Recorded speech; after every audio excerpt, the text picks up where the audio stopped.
Hello दोस्तों, कैसे हैं आप सब। उम्मीद करता हूं ठीक ठाक होंगे, खैर खैरियत से होंगे। तबीयत सेहत आप लोगों की जो है वो बिल्कुल ठीक ठाक होगी। पाकिस्तान वर्सेस बांग्लादेश का फर्स्ट टी20 मैच इख्तिताम पजीर हुआ। उसके बाद जो है वो माइकल हसन जो हैं पाकिस्तान के कोच, उन्होंने एक स्टेटमेंट दी पाकिस्तान के हारने के बाद।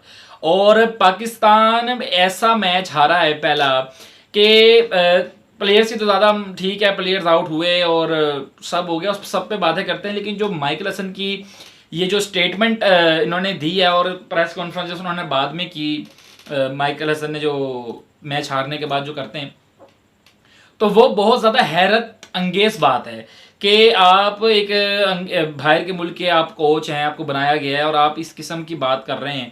तो मुझे तो कुछ समझ नहीं आई स्टेटमेंट की, इस बात की कि पाकिस्तान इस वजह से ये मैच हारा है जो उन्होंने बात की है। क्या बात है, सारी तफसील सारी अपडेट आप लोगों को बताते हैं। लेकिन उससे पहले अगर आप हमारे चैनल पे नए हैं तो काइंडली नाज़िश ऑफिशियल को सब्सक्राइब करें, लाइक करें, शेयर करें, कमेंट करें। तो वीडियो शुरू करते हैं बिस्मिल्लाहिर्रहमानिर्रहीम करके।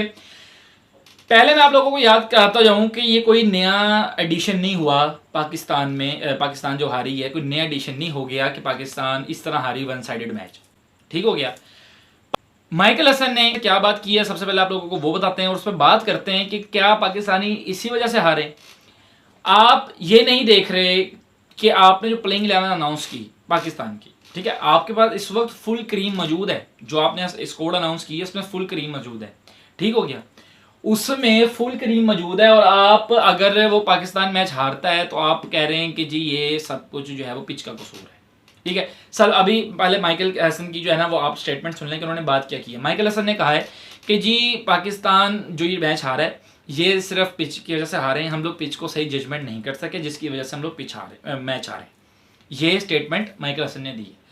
तो मैं बड़ा हैरान हुआ ये सुनकर कि माइकल हसन ने ये वाली बात की है पिच की वजह से जी हम हार गए, हम जज नहीं कर सके। यार आपके पास पूरी, आपने जो प्लेइंग 11 अनाउंसमेंट की उसमें आपने क्या फास्ट बॉलर, कहाँ है फास्ट बॉलर आपके, ठीक है। आपने सिर्फ एक सलमान मिर्जा को लिया, उसमें भी सलमान मिर्जा को आपने लिया और उसमें भी वो भी डेब्यू कर रहे थे अपना। बाकी आपने अबरार अहमद को ले लिया, सलमान ने लिया तो खैर कप्तान है, सब मोहम्मद नवाज को आपने ले लिया और अच्छा जी उसके बाद साइम अयूब वो है। तो ठीक है, मानते हैं कि माइकल हसन ने दो दिन पहले या एक दिन पहले भी स्पिन की पिच थी, लेकिन आपको पूरा एज आ क्रीम उतारनी चाहिए ग्राउंड में। ये नहीं है कि पिच देख ली, पिच स्पिन की है तो 5 के या 4 के 4 स्पिनर ही उतार दिए। अगर फास्ट की स्पिन है तो 5 के 5 या 4 के 4 ही फास्ट उतार दिए बॉलर। ऐसा नहीं होता, आपको मुकम्मल रखने चाहिए कि पिच किसी वक्त भी बदल सकती है। अब मैच से चंद घंटे पहले पिच बदली है, चंद घंटे पहले फास्ट की थी, स्पिन की थी, फास्ट की हो गई और सारी विकेटें उनके फास्ट बॉलर ने ली हैं। रहमान को देख लो, शफीउल को देख लो, सब ने। तो पाकिस्तान के पास तो स्पिनर ही थे मौजूद, ठीक है ना। फहीम अशरफ को आपने लिया ना, आपने अहमद दानियाल को लिया, आपने मोहम्मद नवाज को ले लिया। आपके पास स्पिनर अबरार अहमद, मेरी बात सुने, अबरार अहमद की जगह ना अबरार अहमद इस वक्त बनते थे ना मोहम्मद नवाज यहां बनते थे, ठीक हो गया। पहले तो बॉलिंग में फोल्ड, उसके बाद जी पिच को नहीं तो भाई वो भी तो खेली है, बांग्लादेश भी तो खेली है। उनका बंगला स्टेडियम ढाका का सबसे बड़ा स्टेडियम है और आवाम देखने वाली थी कल। मैं ये नहीं कह रहा, ठीक है वो हो जाता है, अच्छा भी खेल भी रहे हैं, ये नहीं कि अच्छा नहीं खेला, लेकिन ये स्टेटमेंट जो है वो उस पर बात तो कर रहे हैं साहब कि ये स्टेटमेंट बिल्कुल ठीक नहीं है कि इस पिच की वजह से हारे।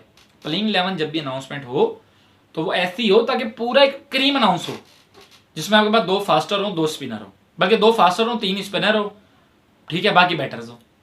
इस तरह मैच टीम चल जाती है। अब मोहम्मद नवाज की जगह साहबजादा फरहान होते और अबरार अहमद की जगह जो है वो फहीम अशरफ या अहमद दानियाल होते, गेम आपके हाथ में था। तो ये जो है ना वो कहने का मकसद है, ये बात करने का, ये बात नहीं है कि जी स्टेटमेंट उन्होंने दी कि जी हम लोग जजमेंट नहीं कर सके। अभी आपने एशिया कप खेलना है, अभी आपने T20 वर्ल्ड कप खेलना है, तो अगर आप वहाँ ये रह गए कि यार हम तो समझ रहे थे कि ये फास्ट की पिच है तो हमने स्पिन करा दी, और अगर हम समझ रहे थे स्पिन है तो फास्ट हो गया, तो फिर इस तरह तो फिर T20 वर्ल्ड कप भी हाथ से निकल जाएगा, एशिया कप भी हाथ से निकल जाएगा। इसलिए जब भी अनाउंसमेंट हो तो मेरे हिसाब से तो पूरी, मैं समझता हूँ कि ये पूरी एज आ क्रीम होनी चाहिए अनाउंसमेंट। तो कमेंट सेक्शन में आपने लाजमी बताना है कि आप लोगों के लिहाज से जब टीम अनाउंसमेंट हो, प्लेइंग 11 हो अनाउंस, तो उसमें क्या क्या होना चाहिए, फास्टर कितने होने चाहिए, बॉलर कितने होने चाहिए। तो आपने कमेंट सेक्शन में जो है वो लाजमी बताना है कि ये जो स्टेटमेंट माइकल हसन की है ये ठीक है या नहीं है। तो ये थी अब तक की जो latest update, latest video. I hope आप लोगों की अपडेट वीडियो पसंद आई होगी। वीडियो पसंद आई हो तो काइंडली चैनल को सब्सक्राइब, लाइक, शेयर कर दीजिएगा। इंशाल्लाह अगली वीडियो लेटेस्ट अपडेट के साथ आपके सामने हाजिर होऊंगा। तब तक के लिए अल्लाह हाफिज।